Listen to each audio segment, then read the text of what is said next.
네, 21대 국회 첫 본회의 법정 시한이 하루 앞으로 다가왔습니다. 국회 개원을 두고 정치권 공방이 계속되고 있는데요. 이 내용들 현근택 더불어민주당 법률위 부위원장, 조청래 미래통합당 여의도연구원 부원장과 함께 짚어보겠습니다. 어서 오세요. 네, 안녕하세요. 안녕하십니까. 네, 어제 이해찬 대표, 김종인 비대위원장 첫 상견례를 했습니다. 이 자리에서 당연히 이제 이 원구성 협상과 관련된 이야기도 있었고 또 곧 있을 3차 추경안 관련된 논의에 대한 협조 언급도 있었습니다. 원구성 협상과 관련해서는 미묘한 신경전도 조금 오갔던 것 같습니다. 네네. 뭐 원내대표들이 기존에 주장을 했던 바가 그대로 또 반복이 되긴 했습니다만 대표들 간에도 이렇게 주고받았던 분위기가 있었는데 일단 원구성 협상과 관련해서 어떻게 오늘 또 전개될 거라고 보시는지 궁금합니다. 저는 쉽지는 않은 것 같아요. 아마 어제 뭐 대표 간의 회동도 보면 원론적인 예. 얘기들이었거든요. 그러니까 김종인 비대위원장 같은 건 뭐 원구성 협조해달라는 취지였고 이해찬 대표 같은 경우에도 어찌 보면 뭐 추경 협조해달라는 취지여서 서로 이제 각자 말을 한 거죠. 근데 제가 보기에는 아마 원구성 협상은 두 분이 직접 하지 않을 가능성이 더 높습니다. 5일 날, 그러니까 내일입니다. 네네. 바로 본회의가 개원이 될 것 같은데, 본회의 네. 열릴 것 같은데, 네. 이렇게 되면 사실 첫 단추부터 잘못 깨다 보면 통합당과의 어떤 정도 협치가 중요한데 거기에서의 어려움이 또 생기지 않을까라는 마음도 들거든요. 이 부분은 어떤가요? 저도 그래서 이 법이 언제 생겼나 찾아봤어요. 그랬더니 네. 아마 94년에 생겼더라고요. 그전에는 보니까 30일 내에 한다고만 돼 있었고 이렇게 7일 딱 박은 거는 아마 94년인 것 같은데 근데 법은 생겼지만 이거 한 번도 지켜진 적이 없었죠. 그러니까요. 그동안요. 그러니까 아마 생긴 이유는 그동안 이제 이게 계속 개원이 늦어지다 보니까 어쨌든 빨리 해라라고 만든 건데 저는 아마 법과 이 관행 사이에서 고민을 할 것 같지만 저는 뭐 좀 분리해서 할 것 같습니다. 그러니까 의장단 선출하는 거하고 상임위원장 선출하는 거 함께 하는 건 아니거든요. 상임위원 선출은 8일까지 하게 돼 있는데 예. 그럼 일단 의장단 선출을 먼저 하고 그다음에 아마 상임위원장은 계속 협상을 해나가는 방식으로 가지 않을까 생각하고 있습니다. 오늘 김태년 원내대표가 하늘이 두 쪽 나도 내일 본회의는 연다 이렇게 정책위 회의에서 입장을 밝혔더라고요. 네. 근데 통합당도 오늘 의총이 있어서 여기에 대한 대응책 논의한다고 하는데 어떤 방향으로 좀 논의가 될까요? 사실 원내 원구성과 관련된 야당의 대응은 방법이 별로 없습니다. 뭐 국회 일정이나 상임위원회 활동을 보이콧하는 수준밖에 없는데요. 예. 지금 사실은 원구성과 관련된 칼자루를 쥐고 있는 것은 집권 여당입니다. 잘 아시지만 지금 뭐 준법 개원, 뭐 단독 개원 말씀하시는데 이게 여당이 단독으로 개원한 건 1967년도 7대 국회 때 이래로는 한 번도 없었습니다. 근데 지금 단독 개원을 한다고 하더라도 국회법상 의장이 공석이기 때문에 본회의 개최를 해서 지금 민주당에서 주장하는 대로 국회의장, 부의장을 먼저 뽑고 그다음에 상임위로 밀고 가는 거는 명분상, 법조문상 쉽지 않게 되어 있습니다. 예. 그러면 일단 민주당이 이야기를 하는 것처럼 법대로 개원은 좀 해야 되니 6월 5일 날 의장단 선출부터 하고 남은 며칠 동안 좀 더 시간을 벌어서 그 법 안에 서로 합의를 할 수 있는 그런 방안에 대해서는 통합당은 의견이 없으신가요? 지금 뭐 2008년도 국회 18대 국회 경우를 보면은 88일 껐고요. 결국에는 야당의 요구대로 7개 상임위 가져가고 법사위원장 가져간 사례가 있습니다. 네. 그때 민주당이 야당이었어요. 그런데 지금 이제 문제가 되는 것은 주호영 원내대표께서 이미 말씀을 하셨지만 국회법상 본회의 개최에 대한 권한이 교섭단체 합의 혹은 의장의 의사결정에 의해서 되게 돼 있습니다. 그런데 사무총장은 국회 개원 공고만 할 수 있게 돼 있거든요. 근데 무슨 근거로 지금 임시의장을 뽑아서 하겠다는 건지 그것도 의문스럽고요. 네, 여기에 대한 또 해석은 또 좀 엇갈리는 물론 것 같아요. 엇갈릴 수 있습니다. 예. 만약에 본회의를 열어서 의장단을 선출을 하고 네네. 그다음에 이제 상임위원장 배분까지 문제가 되면 그때는 정말 민주당 단독으로 한다라고 하면 전석 석권 이것까지 또 생각을 하는 건가요, 민주당은? 그렇게 가지는 않겠죠.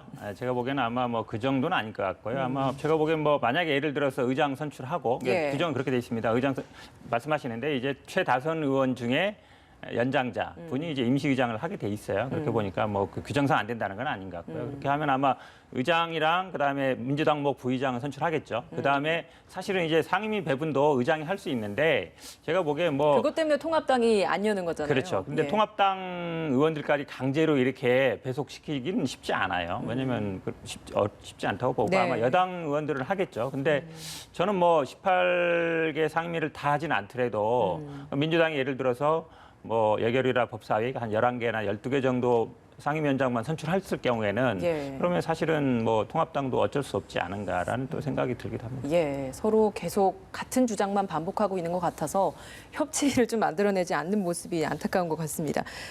시간이 별로 없어서요. 다음 주제로 좀 넘어가 보겠습니다. 추경 얘기인데 어제 국무회의 통과한 추경이 오늘 국회로 넘어오게 됩니다. 21대 국회 첫 과제가 될 거예요. 규모가 역대 최대 규모입니다. 35조 얼마였죠? 3천억. 3천억 원이죠. 이게 조달 방식까지도 어제 좀 구체적으로 공개가 됐어요. 네네. 통합당 그동안 재정 건전성 문제도 많이 고려를 했었었는데 어제 나온 내용을 쭉 보시기에 21대 국회에서 별 문제 없이 통과될 수 있을 거라고 보시는지요?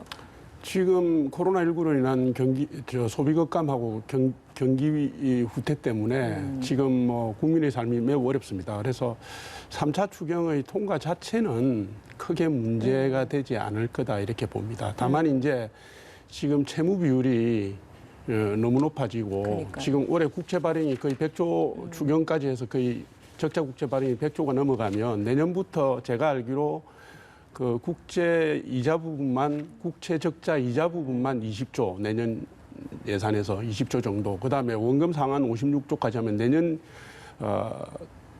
예산에서 거의 70몇 조가 적재 국채와 관련된 보전으로 들어가게 됩니다. 네. 이런 식의 재정 건전성이 악화가 이루어지고 있는데도 불구하고 이번에 3차 추경을 보면 기업의 경쟁력 강화라든가 경기 침체에서 벗어나 경제를 활황시키기 위한 예산은 500억도 채 안 됩니다. 그래서 단기 일자리 중심으로 가는 그런 부분에 대해서 상당히 우려를 표하고 있는 상황입니다. 예. 네. 어떻습니까? 일단은 뭐 추경이 되려면 이제 원 구성이 돼야 됩니다. 그러니까요. 왜냐하면 뭐 각 상임위에서 심사를 하거든요. 나중에 예결위 거치고 본회의 통과되기 때문에 결국은 이것도 원 구성 협상과 관련돼 있는데요. 아마 미래통합당이 그런 어쨌든 추경을 빌미로 잡을 수 있거든요. 아까 말씀처럼 만약에 11개 상임위만 선출한다 그러면 나머지 상임위에 대한 추경은 심의가 안 되는 것이죠. 그러니까 제가 보기에는 뭐 그럴 수는 있지만 아마 김종인 비대위원장이 추경에는 협조하겠다고 했기 때문에 네. 그리고 아마 이거 사실은 추경은 항상 시간이 급합니다. 저는 6월 달 내로는 뭐 충분히 합의가 될 걸로 보고 있습니다. 그 김종인 비대위원장이 진취적인 정당 이야기를 여러 번 했잖아요. 그리고 두 분도 지난주에 나오셨을 때 김종인 비대위원장이 어느 정도 이제 좌클릭 정책을 많이 내놓을 것이다라는 진단을 좀 해주셨는데 역시나 기본소득 이야기가 나왔습니다. 오늘 네. 이 부분에 대해서 공식적으로 거론을 했는데 그동안 사실 보수에서는 선별적인 복지 그리고 진보하면 보편적인 복지 이런 부분에 대한 이야기들이 많이 했기 때문에 벌써부터 당내에서도 좀 비판적인 목소리가 나오고 있잖아요. 네. 이 부분 통합당 내에서 어떤 식으로 좀 추진될 거라고 비판적인 보시나요? 목소리가 나올 수밖에 없죠. 그렇지만은 지금 사실은 국민의 삶이 위기에 처했는데 진보 보수 가릴 처지는 아니고요. 국민 눈높이에 맞다면 그 영역을 뛰어넘을 수 있는 그런 용기도 필요하다고 봅니다. 예. 세계 정치사에서 보면 보수 정당이 사회보장제도나 노동법 강화와 같은 진보적인 성과를 냈던 사례가 많이 있고요. 미국에서 처음에 기본소득제가 미국에서 처음 나온 게 19세기에 미국에서부터 나왔고 제가 알기로는 1972년 대선 때 닉슨 후보가 가족지원계획이라는 이름으로 기본소득제를 제안했고요. 그 시절에 3천여 명의 보수 경제학자들이 거기에 지지 서명을 했습니다. 그래서 이 문제는 진보 보수의 영역의 문제는 아니고요. 기본소득의 문제는 서구에서 보수 진영에서도 많이 연구를 하고 논의를 했던 정책이었습니다. 예. 그러면은 실제로 이게 도입이 되기까지는 굉장히 많은 재원이 필요한 상황이라서 네네. 그런 부분에 있어서 도입까지도 거쳐야 될 것들이 많을 것 같거든요. 아무래도 미래통합당의 기존의 정책 관행이나 행태를 보면 재원 조달 방안에 의사를 집중해서 연구를 할 걸로 보여집니다. 지금 우리나라의 사회보장성 기금이나 복지 예산들이 다차원적으로 제기되고 이미 제공되고 있기 때문에 네. 중복되는 걸 줄이고 그다음에 국내의 지출 예산 중에서 줄일 수 있는 걸 줄여서 아마 규모를 잡아볼 겁니다. 잡아보면 5천만 국민으로 나누어서 대충 기본안이 나오리라고 생각하고요. 미래통합당 내에서 지금 여러 가지 공부 모임이 돌아가고 있는 걸로 알고 있습니다. 네. 이렇게 보수 정당에서 네. 기본소득 이야기가 나오고 나면 민주당은 어떤지 궁금합니다. 긴장해야죠. 그러니까요. 네, 왜냐하면 사실은 김종인 비대위원장이 아마 총선 한 달 전에 나와서 이런 이슈를 던졌으면 아마 총선이 달라질 수도 있었을 것 같아요. 근데 좀 뭐 늦게 나온 게 저는 다행이라 보는데요. 아마 지금 여의도 연구원에서도 이 방안에 대해서 뭐 고민을 많이 하는 것 같습니다. 재원 얘기까지 나오는 거 보면. 그러니까 재원 조달 얘기 나온다는 얘기는 그냥 던진다는 얘기가 아니거든요. 구체적으로 아마 만들 것 같아요. 왜냐하면 경제 재정 전문가입니다. 지난번에 총선 과정에서도 깜짝 놀란 게 100조를 돌려서 하자 이랬거든요. 예. 그때 사실은 우리 당에서도 안 된다 이렇게 하지 못했어요. 고민해 보겠다 이랬거든요. 그만큼 어찌 보면 이 기존의 복지 체계를 전부 재조정하자. 예를 들어서 뭐 기초연금이라든지 아니면 청년 뭐 아동수당이라든지 이런 거 빼고 일률적으로 하자 그랬을 때 저희 당 입장에서 반대하기는 쉽지 않은 상황이에요. 그리고 또 예를 들어 청년을 타겟을 한다든지 저는 아마 이 건강한 논의의 시작이 될 수 있다라고 보고 있고 서로 예. 이런 뭐 저는 정책 경쟁을 하는 거는 뭐 이념 경쟁이 아니기 때문에 좋다고 보고 있습니다. 굉장히 이 내용은 그동안 앞으로도 계속 좀 언론에서 많이 주목을 할 것 같아서요. 차차 또 더 짚어보도록 하겠습니다. 민주당 당권 경쟁 얘기 좀 제가 현 부위원장님께 질문 좀 네네. 드려볼게요. 6월 1일 날 정세균 총리가 낙선자들을 불러서 이제 네네. 식사를 함께하는 자리를 만들었다고 합니다. 근데 네네. 그게 끝나고 나서 여기에 당연히 김부겸 전 의원도 나왔는데 네네. 끝나고 나서 김부겸 전 의원이 여기에 참석자들을 데리고 또 다른 시간을 좀 가지면서 당권 경쟁, 당권 도전을 하겠다, 좀 도와달라라고 지지를 호소했다고 합니다. 이것 때문에 정세균 총리가 왜 이날 이렇게 잡았겠는가?